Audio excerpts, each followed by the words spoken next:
Yes, good morning, children. Children, we have finished our previous chapter, that is biomolecule. I hope that chapter is clear to everyone. Today we will start with a new chapter, that is cell cycle. अच्छा, एक बात और बोलना चाहती हूँ मैं. जैसे आपको 10th क्लास में जब भी कोई चैप्टर ख़त्म होता था, हम उसके क्वेश्चन आंसर्स करते थे at the back of the chapter. +1 में we will not do that. इसका मतलब ये नहीं है कि वो क्वेश्चन नहीं आते पेपर में. That is your work. You have to do question answer yourself. Generally आपको क्या करना है, जो भी पढ़ाया जा रहा है वो सब कुछ पढ़ना है, तो क्वेश्चन आंसर अपने आप सॉल्व हो जाते हैं. Is that clear to everyone? Yeah. So now will start with a new chapter, that is cell cycle. Okay, cell cycle क्या होता है? लाइफ साइकिल सुना है आपने. लाइफ साइकिल क्या होता है? बर्थ से लेकर डेथ तक का जो स्पैन होता है, जो पीरियड होता है, उसको हम लाइफ स्पैन भी बोलते हैं और लाइफ साइकिल भी बोलते हैं. मतलब अगर हम जनरली बात करें, तो अगर हम बात करें किसी प्लांट की, तो प्लांट इज़ देयर. ठीक है, प्लांट का लाइफ साइकिल कहाँ से शुरू होता है? सीड से. सीड बना, फिर हमने उस सीड को ज़मीन में गाड़ दिया, फिर सीड ने ग्रो किया, again we got plant. Plant में फ्लावर लगे, फ्लावर से फिर से सीड बना, और in this way the cycle continues. तो वैसे ही अगर हम सेल की बात करें, हम इस यूनिट में सेल के बारे में पढ़ रहे हैं, तो सेल का भी एक डेफिनेट लाइफ साइकिल होता है.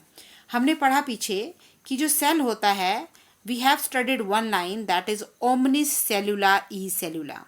उस लाइन का मतलब क्या था? उस लाइन का मतलब था कि हर एक सेल प्रीवियस सेल से ओरिजिनेट होता है. हमारी बॉडी में जैसे जैसे हम ग्रो करते जाते हैं, हम क्यों ग्रो करते हैं? क्योंकि नंबर ऑफ सेल्स बढ़ते जाते हैं.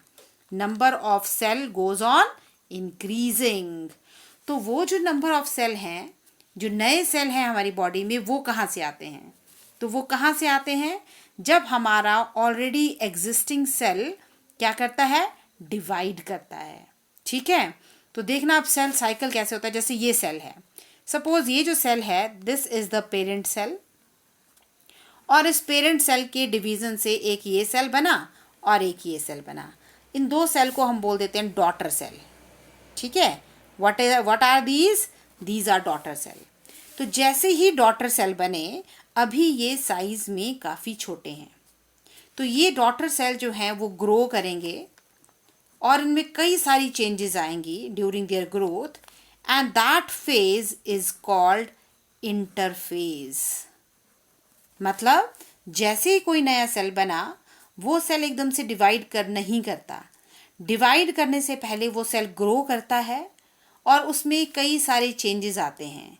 All those changes which occur in a newly formed cell prior to its division, that is called interphase. अब इंटरफेज के बाद ये जो सेल था, it has grown a lot. इसका साइज काफ़ी बड़ा हो गया है और बहुत सारे चेंजेस इस सेल में आ गए हैं. Now this cell will undergoes mitotic division, या simple we will say it undergoes the M phase. M phase means mitotic phase, where the cell will divide again into daughter cell. अब ये जो daughter cell बने, ये फिर से कौन से स्टेज में जाएंगे? Again they will enter into interphase. Interphase में जाने के बाद again they will grow and become mature cell, और मैच्योर सेल होने के बाद फिर से क्या होगा? एम फेज होगा. तो in this way the cell cycle continue. आया कुछ समझ में? तो इसका मतलब जैसे ही कोई सेल बनता है, डिवाइड होके जो नया डॉटर सेल बनता है, वो डॉटर सेल पहले ग्रो करता है, and during that growth, divide होने से पहले it undergoes many changes. It grows actually, and all those changes are called interphase.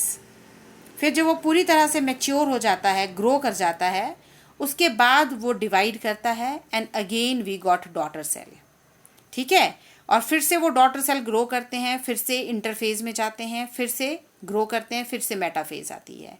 तो in this way the cycle continue, and this whole event, this is a cyclic event, this is called cell cycle.